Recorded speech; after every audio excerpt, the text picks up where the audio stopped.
प्यारे बच्चों, आज हम हरिशंकर परसाई की एक बहुत ही सुंदर रचना बस की यात्रा का अध्ययन करेंगे।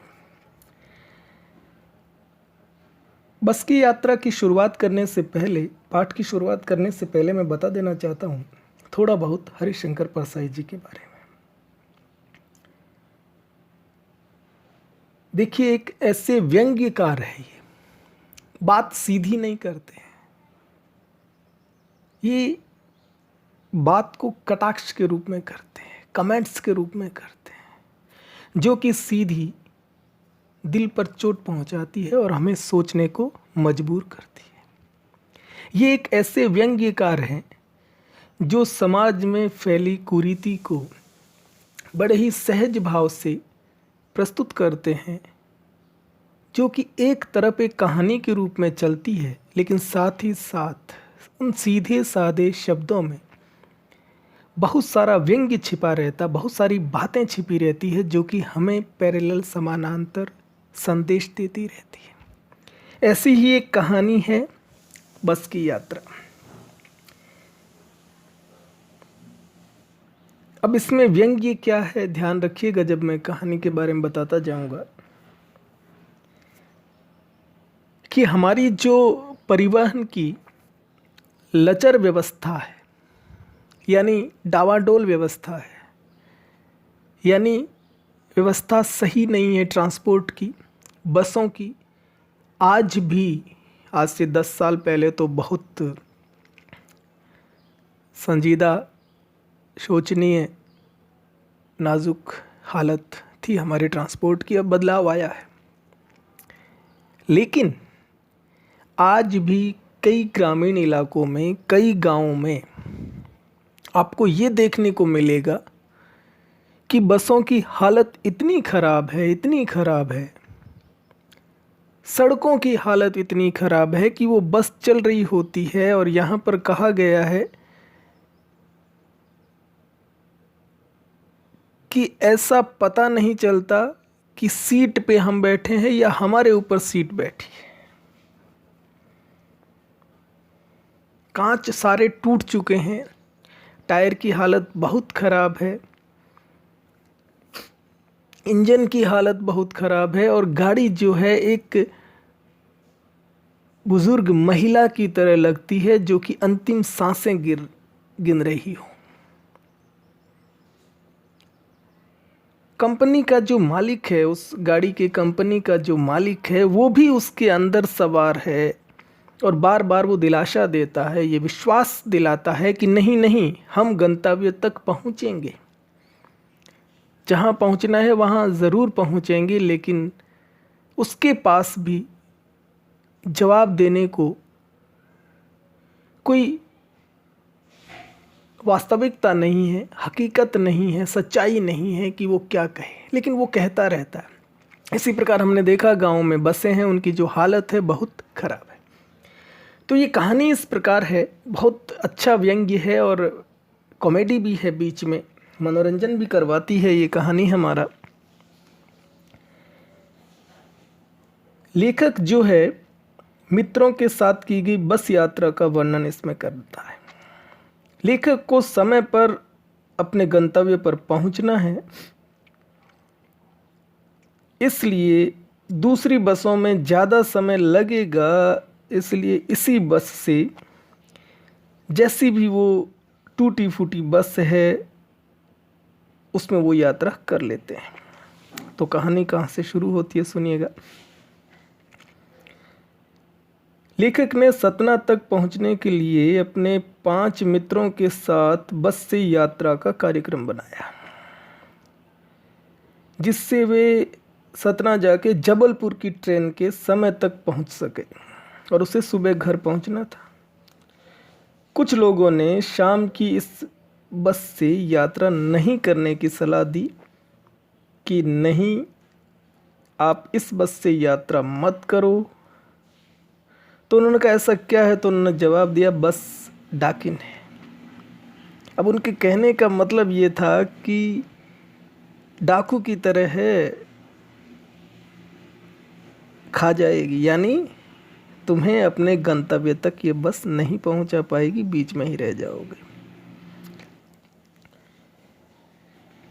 अब लेखक ने देखा कि बस में उसे जाना है, जिस बस में वह बहुत पुरानी हो चुकी है, ऐसी बस तो डिपो में खड़ी होनी चाहिए। बस की दशा देखकर इसकी वृद्ध अवस्था का ख्याल आया कि बहुत पुरानी बस है, और उसकी जीर्ण दशा देखकर लोग सवारी करने से बचना चाहते थे। ये लेखक को ऐसा लगा।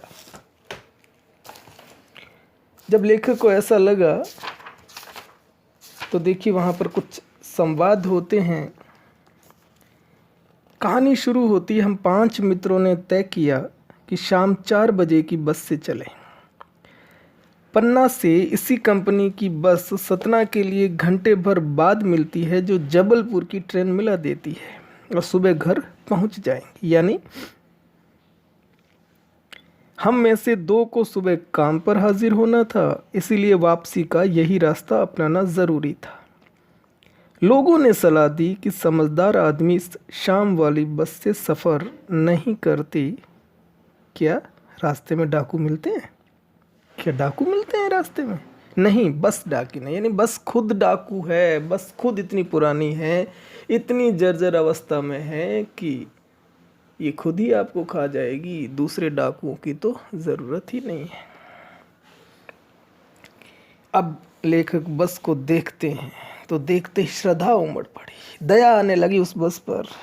खूब वयोवृद्ध थी, वयोवृद्ध यानी काफ़ी उम्र लिए हुए। बस को एक देखिए, एक वृद्ध औरत के समान बताया गया है।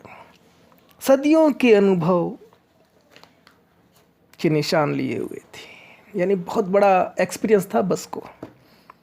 लोग इसलिए इससे सफ़र नहीं करना चाहते थे कि वृद्धावस्था में इससे कष्ट होगा।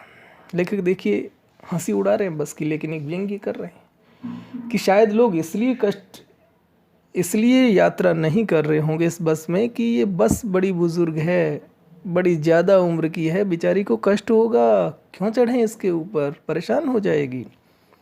यह बस पूजा के योग्य थी, इसकी तो पूजा करनी चाहिए थी। उस पर सवार कैसे हुआ जा सकता है?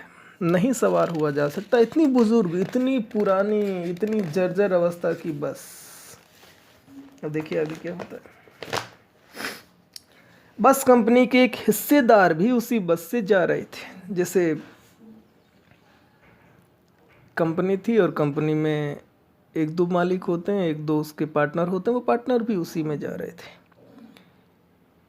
हमने उनसे पूछा, क्यों भाई यह बस चलती भी है? भाई जैसी हालत दिख रही है मुझे तो नहीं लगता ये बस चल रही है, हमें तो नहीं लगता ये बस चलेगी। तो पूछ लिया, ये बस चलती भी है? वह बोले, चलती क्यों नहीं है जी, चलेगी। हमने कहा, वही तो हम देखना चाहते हैं। अपने आप चलती है ये? हाँ जी, और कैसे चलेगी? अपने आप चलती है, बिल्कुल चलेगी। गजब हो गया, ऐसी बस अपने आप चलती है? हमें तो नहीं लगता कि ये ड्राइवर के चलाने पर भी चल पाएगी या नहीं पाएगी। हम आगा पीछा करने लगे, यानी इधर उधर देखने लगे। डॉक्टर मित्र ने कहा, डरो मत, चलो, अनुभवी है, बहुत एक्सपीरियंस है इस बस को, चिंता मत करो, बहुत पुरानी है, एक्सपीरियंस है, नई नवेली बसों से ज़्यादा विश्वसनीय है, यानी बड़ी बुजुर्ग महिला है, बहुत इसको अनुभव है, आप चिंता मत करो, ये हमें धोखा नहीं देगी। जो नई नई बसें होती उससे ज़्यादा विश्वास इस पे आप कर सकते हो, हमें बेटों की तरह प्यार से गोद में लेकर चलेगी, आप चिंता मत करो, ये बुजुर्ग बस है, हमारी सेवा करेगी। हम बैठ गए। जो छोड़ने आए थे वे इस तरह देख रहे थे जैसे अंतिम विदा दे रहे हैं। उनकी आंखें कह रही थी, आना जाना तो लगा ही रहता है, आया है सो जाएगा, राजा रंक फकीर। आदमी को कूच करने के लिए एक निमित्त चाहिए, बस एक कारण चाहिए। जो आया है वो जाएगा, जो इस धरती पे आया है उसकी मृत्यु निश्चित है, चिंता मत करो। हो सकता है इस बस से ही तुम्हारा कल्याण हो जाए, और किस्मत रही तो तुम पहुंच जाओगे। तो अंतिम विदा दे रहे थे, इंजन सचमुच स्टार्ट हो गया। बिल्कुल भरोसा नहीं था, ऐसा जैसे सारी बस ही इंजन है और हम इंजन के भीतर बैठे हैं। बिल्कुल धड़ धड़ धड़ धड़ धड़ घर कर रहा हो इंजन, ऐसे घड़ घड़ घड़ घड़ घड़ घड़ कर रहा। कई बार यदि आप इस बस पे, ऐसी बस पे बैठे होंगे तो आपको पता नहीं चलेगा कि इंजन कहाँ है, आगे है पीछे है, हर सीट के नीचे लगता है इंजन है, पूरी बस ही इंजन है। कांच बहुत कम बचे थे खिड़कियों के, जो बचे थे उनसे हमें बचना था कि कहीं ऐसा नहीं हो ये टूटे हुए कांच हमारे ऊपर ही गिर जाए। हम फौरन खिड़की से दूर हट गए, दूर सरक गए। इंजन चल रहा था, हमें लग रहा था कि हमारे सीट के नीचे इंजन है, यानी पूरी बस धड़ धड़ धड़ धड़ धड़ घर घर घर घर घर घड़ घड़ करती जा रही थी। बस सचमुच चल पड़ी और हमें लगा कि ये गांधी जी के असहयोग और सविनय अवज्ञा आंदोलनों के वक्त अवश्य जवान रही होगी। इतनी पुरानी 1917, 1929, 1920 का जिक्र किया कि उस समय तो शायद ये बस बिल्कुल जवान यंग रही होगी, उसे ट्रेनिंग मिल चुकी थी। यानी बस का हर हिस्सा एक दूसरे का सपोर्ट नहीं कर रहा था, असहयोग कर रहा था। नॉन कॉरपोरेशन जो चला, आंदोलन चला, तो इस बस ने भी सीख लिया है, बस का हर हिस्सा एक दूसरे का सहयोग कर रहा है। कैसे? और पूरी बस विथ रेस्पेक्ट मना कर रही है कि नहीं, एक एक हिस्सा एक दूसरे का बिल्कुल रेस्पेक्ट के साथ, कि हम एक दूसरे के साथ नहीं चल सकते। सीट का बॉडी से असहयोग चल रहा था। कभी लगता सीट बॉडी को छोड़कर आगे निकल गई है, कभी लगता कि सीट को छोड़कर बॉडी आगे जा रही है, आगे भागी जा रही है। आपने देखा होगा अक्सर जिस सीट पे बैठे, कई बार लगता है सीट आगे चली गई, हम पीछे रह गए। 8-10 माइल चलने पर सारे भेदभाव मिट गए। बिल्कुल जैसे धीरे शुरुआत में हमें अटपटा सा लगता है, अब देखिए आगे चलते हैं तो सारे गड़बड़ गड़बड़ गड़बड़ गड़बड़ घसड़ घसड़ घसड़ घसड़ सर एक दूसरे में ऐसे घुल मिल गए कि सब अच्छा है। यह समझ में नहीं आता था कि सीट पर हम बैठे हैं या सीट हम पर बैठी है, ये पता ही नहीं चल रहा था। तो देखिए कितनी उम्दा बस थी, कितनी सुंदर बस थी। एकाएक बस रुक गई। अचानक मालूम हुआ कि पेट्रोल की टंकी में छेद हो गया है। देख लो, जो डीजल था उसमें छेद हो गया। ड्राइवर ने बाल्टी में पेट्रोल निकालकर उसे बगल में रखा, जैसे बच्चे को प्यास लगती है, बच्चे को भूख लगती है तो माँ दूध पिलाती है, तो वैसे ही छेद हो गया तो हो गया। और नली डालकर इंजन में भेजने लगा। कोई बात नहीं, ड्राइवर देखिए कितना उम्दा है, हिम्मत नहीं हारने वाला है, वो बिल्कुल क्रांतिकारी है। बाल्टी में उस डीजल को निकाल दिया, पेट्रोल को, नली डाली इंजन में, जहां तेल जाता है वहां डालने लग गया, वहां उस नली को डाल दिया। अब मैं उम्मीद कर रहा था कि थोड़ी देर बाद बस कंपनी के हिस्सेदार इंजन को निकालकर गोद में रख लेंगे और उसे नली से पेट्रोल पिलाएंगे, जैसे माँ बच्चे के मुंह में दूध की शीशी लगाती है। अब हमें लगता है थोड़ी देर में ये होगा, इंजन भी बाहर आ जाएगा। इंजन को बाहर निकाल कर वो जो हिस्सेदार साहब है कंपनी वाले, वो गोदी में ले लेंगे और उसे दूध की तरह पेट्रोल पिलाएंगे, तभी ये बस चल पड़ेगी। ऐसा भी हो सकता है। बस की रफ्तार अब 15-20 मील हो गई थी 1 घंटे में, यानी साइकिल की रफ्तार, बहुत तेज, शताब्दी की तरह। मुझे उसके किसी हिस्से पर भरोसा नहीं था। ब्रेक फेल हो सकता था, स्टीयरिंग टूट सकता है। प्रकृति के दृश्य बहुत लुभावने थे। कैसे? कई बार तो हम किसी बस में चढ़ते हैं, बस बड़ी स्पीड में होती है, हमें बाहर के नज़ारों का पता ही नहीं चलता क्या हो रहा है। इस बस में आराम से आप बाहर के दूर दूर तक के नज़ारे देख सकते थे, क्योंकि शताब्दी की तरह बड़ी फास्ट चल रही थी, 15-20 माइल पर आवर की स्पीड से। दोनों तरफ हरे भरे पेड़ थे जिन पर पक्षी बैठे थे। देखिए, पक्षियों को भी आसानी से आप देख सकते हैं, इतनी स्पीड। मैं हर पेड़ को अपना दुश्मन समझ रहा था। जो भी पेड़ आता डर लगता कि इससे बस टकराएगी। वह निकल जाता तो दूसरे पेड़ का इंतजार करता। झील दिखती तो सोचता कि इसमें बस गोता लगा जाएगी। तो देखिए बस की हालत कैसी है, बड़ी खतरनाक हालत है। पेड़ आते खिड़कियों में से तो ऐसा लगता कि ये पेड़ हमसे न टकरा जाए या बस इस पेड़ से न टकरा जाए। एक पेड़ निकलता तो दूसरे पेड़ का इंतज़ार रहता कि कहीं उससे न टकरा जाए। फिर कहीं दूर नदी दिखाई देती तो ऐसा लगता कहीं ऐसा नहीं हो ये बस उसमें जाके स्वाहा ना हो जाए। एकाएक बस फिर रुकी। ड्राइवर ने तरह तरह की तरकीबें की पर वह चली नहीं। सविनय अवज्ञा आंदोलन फिर शुरू हो गया था। कंपनी के हिस्सेदार कह रहे थे बस तो फर्स्ट क्लास है जी, यह तो बस इत्तेफाक की बात है, बस संयोग की बात है, किस्मत की बात है, बाकी बस बहुत फर्स्ट क्लास है। देखिए सीट, इंजन, उसकी बॉडी, उसके टायर, उसके सब कुछ बहुत बिल्कुल नए हैं सब, बहुत अनुभवी बस है, कोई ज़्यादा नहीं है, 70-80 साल पुरानी बस है, चिंता मत कीजिए, बस बहुत फर्स्ट क्लास है। भाई अपने घर के परिवार के सदस्य को कौन गाली देगा? अगर वो कह दे कि बस अच्छी नहीं है तो लोग उसकी पिटाई ना कर दे कि जब तुम्हें पता है कि बस सही नहीं है तो तुम लेके काहे को आए भाई? क्षीण चांदनी में, यानी हल्की हल्की रोशनी थी और वृक्षों की छाया के नीचे खड़ी वह बस बड़ी दयनीय लग रही थी, जिस पे बिल्कुल दया आ रही थी। देखिए हल्की चांदनी, पेड़ के नीचे वो बस खड़ी है और स्थिति कैसी लगता, जैसे कोई वृद्धा, जैसे कोई बुजुर्ग महिला थक कर बैठ गई हो। हमें ग्लानि हो रही थी कि बेचारी पर लद कर हम चले आ रहे हैं, दया आ रही थी, करुणा जग रही थी मन में कि इस प्रकार की बुजुर्ग बस के ऊपर हम लद के आ रहे हैं।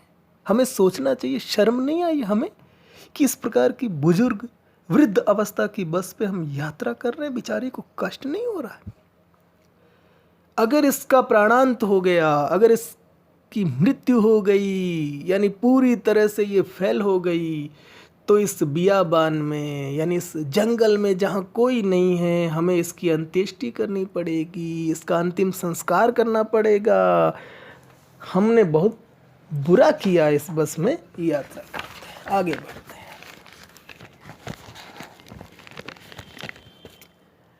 हिस्सेदार साहब ने इंजन खोला और कुछ सुधारा, बस आगे चले। देखिए हिस्सेदार साहब भी बड़े मैकेनिक बन चुके थे, अनुभवी हैं। उसकी चाल और कम हो गई थी, 15-20 की स्पीड से तो पहले चल ही रही थी, बहुत ज़्यादा स्पीड थी तो और कम करनी पड़ी, अपने आप हो गई। धीरे धीरे वृद्धा की आंखों की ज्योति जाने लगी। अब बात देखिए, उसकी जो आगे हेडलाइट थी कमज़ोर थी, पुरानी बस, तो ये जो वृद्ध बस थी उसकी आंखों की रोशनी भी कम होने लगी, यानी उसको दिखाई कम देने लगा, यानी लाइट भी कौन। अब जैसे बुजुर्ग महिला होती है, दिखाई नहीं देता है तो वो अंधेरे में ऐसे जैसे हल्की रोशनी में टटोलते टटोलते अपने मंजिल तक जाती है। चांदनी में रास्ता टटोल कर वह रेंग रही थी, जैसे कोई रेत पे रेंग रहा हो। धीरे धीरे आगे या पीछे से कोई गाड़ी आती दिखती तो वह एकदम किनारे खड़ी हो जाती और कहती, बिल्कुल किनारे खड़ी हो जाती और क्या कहती, निकल जाओ बेटी, अपनी तो वह उम्र ही नहीं रही। ऐसी बुजुर्ग बस कि हाँ बेटी तू निकल जा, अब मेरी उम्र वो नहीं रही, मैं तो पूरी तरह से देख भी नहीं पा रही हूँ, चल भी नहीं पा रही हूँ, तू पहले चली जा बेटी, मैं आराम से आ जाऊँगी। एक पुलिया के ऊपर पहुंचे ही थे कि एक टायर फिस करके बैठ गया। टायरों की बारी थी, बैठ गया, पंक्चर हो गया। वह बहुत जोर से हिलकर थम गई। अगर स्पीड में होती तो उछलकर नाले में गिर जाती। मैंने उस कंपनी के हिस्सेदार की तरफ पहली बार श्रद्धा भाव से देखा। सच में महान हिस्सेदार है, महान मालिक है, जिसको सब पता है कि इसके टायर पुराने हैं, इंजन खोखला है, ये बस कहीं भी दुर्घटनाग्रस्त हो सकती है, फिर भी अपनी जान जोखिम में डालकर, अपनी जान को हथेली में डालकर, ये बलिदान की भावना से इसमें स्वयं यात्रा कर रहे हैं। महान है, ये पूजा के योग्य है। कितने महान हैं भाई। हमें तो पता नहीं हम यात्रा करें, लेकिन इनको पता है, फिर भी ये इस बस में सवार है। तो वास्तव में ये तो बिल्कुल श्रद्धा के योग्य, इनकी तो पूजा की जानी चाहिए। मैंने उस कंपनी के हिस्सेदार की तरफ पहली बार श्रद्धा भाव से देखा। वे टायरों की हालत जानते हैं, फिर भी जान हथेली पर लेकर इसी बस से सफर कर रहे हैं। उत्सर्ग की, त्याग की ऐसी भावना दुर्लभ है, दूसरी जगह कहीं नहीं मिलेगी। इतना त्याग, बलिदान, जान चली जाएगी, लेकिन नहीं, बस को किसी तरह लेके जाएंगे। कैसा त्याग है। सोचा इस आदमी के साहस और बलिदान भावना का सही उपयोग नहीं हो रहा है, इसको यहाँ नहीं रहना चाहिए। इसे तो किसी क्रांतिकारी आंदोलन का नेता होना चाहिए, जो देश को आगे बढ़ा सकता। कितनी देखिए जान जोखिम में डाल के यात्रा कर रहा है। अगर इसको कहीं किसी रिवॉल्यूशन में भेज दिया जाए, क्रांति के नेता के रूप में आगे किया जाए, तो ये देश को आगे बढ़ा सकता है। उस क्रांति को कहाँ से कहाँ ले जा सकता है, सफलता के द्वार दिखा सकता है कईयों को, देश को आगे बढ़ा सकता है, समाज का नाम आगे कर सकता है। इसका बिल्कुल गलत उपयोग हो रहा, बेचारे को यहाँ रखा जा रहा है। इसे तो किसी क्रांतिकारी आंदोलन का नेता होना चाहिए। अगर बस नाले में गिर पड़ती और हम सब मर जाते, तो देवता बाहें पसारे उसका इंतजार करते और कहते, वह महान आदमी आ रहा है, वह महान आदमी आ रहा है जिसने एक टायर के लिए प्राण दे दिए, मर गया पर टायर नहीं बदला। अगर बस नाले में गिर जाती और हमारी मृत्यु हो जाती, तो वास्तव में ऊपर स्वर्ग में देवता ये बाहें फैलाए कहते कि देखिए ये महान व्यक्ति है जिसने अपनी जान गंवा दी, बलिदान दे दिया उस बस के लिए, लेकिन टायर नहीं बदला, टायर के लिए बलिदान दे दिया। तो महान है, हम सैल्यूट करते हैं, स्वागत करते हैं इसका। दूसरा घिसा टायर लगाकर बस फिर चली। अब हमने वक्त पर पन्ना पहुंचने की उम्मीद छोड़ दी थी कि अब जो होगा देखा जाएगा। पन्ना कभी भी पहुंचने की उम्मीद छोड़ दी थी। पन्ना क्या, कहीं भी कभी भी पहुंचने की उम्मीद छोड़ दी थी। लगता था जिंदगी इसी बस में गुजारनी है और इससे सीधे उस लोक को, उस स्वर्ग लोक को प्रयाण कर जाना है, चले जाना है, यात्रा कर लेनी है। इस पृथ्वी पर उसकी कोई मंजिल नहीं है। हमारी बेताबी, इंतजार करना, तनाव सब खत्म हो गए, नो टेंशन। अब क्या है, इस बस पे हमें कोई भरोसा ही नहीं है। जब बस पे कोई भरोसा ही नहीं है तो चिंता करने की क्या बात है, इसमें कुछ सही है ही नहीं। तो बस अब जब पहुंचना ही नहीं है तो चिंता करने की क्या बात है, जो होगा देखा जाएगा, टेंशन फ्री है हम बड़े इत्मीनान से घर की तरह बैठ गए। कोई बात नहीं, अब तो यही हमारा घर है, यही हमारा स्वर्ग है, यही हमारा नर्क है, सब कुछ यही है। जीना यहाँ, मरना यहाँ, इसके सिवा जाना कहाँ। जीना यहाँ, मरना यहाँ, इस बस के सिवा जाना कहाँ।